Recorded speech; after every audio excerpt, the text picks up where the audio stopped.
ဖွဲ့စည်းအနေနဲ့ကတော့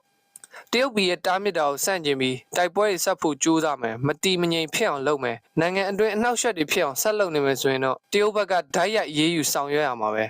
တိတ်ရှိကျွန်းဟာဒေါက်တာမောင်မောင်ရေးတဲ့မြမသမိုင်းလောက်ပဲဖတ်ဖူးတဲ့လူလားမသိပါဘူးဒါမှမဟုတ်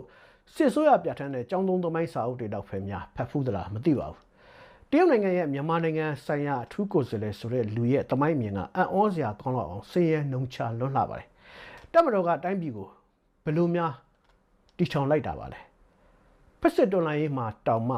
တော်လှန်ရေးတစ်ခုလုံးရဲ့နိုင်ငံရေးခေါင်းဆောင်ဟာအဲ့ဒီတုန်းကဗမာပြည်ကွန်မြူနစ်ပါတီခေါင်းဆောင်ဖြစ်တဲ့သခင်စိုးဆိုတာကိုတိတ်ရှိကျွန်းတကယ်ပဲမသိတာလား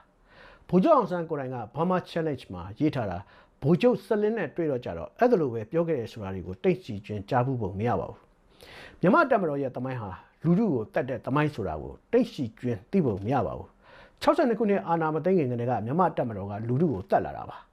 အင်းစိန်ထန်းတဲ့ဘက်မှာလယ်သမားတွေကိုတတ်တာတို့လယ်ဝေးသပုံလယ်သမားသပုံလယ်ဝေးလယ်သမားသပုံကိုနှိမ်နှင်းတပ်ဖြတ်တာတို့မင်းလာလေးလောင်းမြိုင်တို့ငစွန်း6လောင်းမြိုင်တို့စီတောင်အိုင်ရွာလူတက်မှုတို့ဆိုတာမျိုးတွေကိုရှိတ်တိတ်ရှိကျွန်း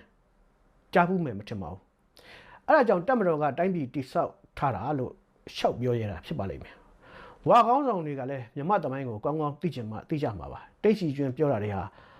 မသိလို့ပြောတာတွေရောသူလုပ်နေတဲ့အလုပ်တွေကိုမှန်ကန်ကြောင်းတက်သေးထူချင်လို့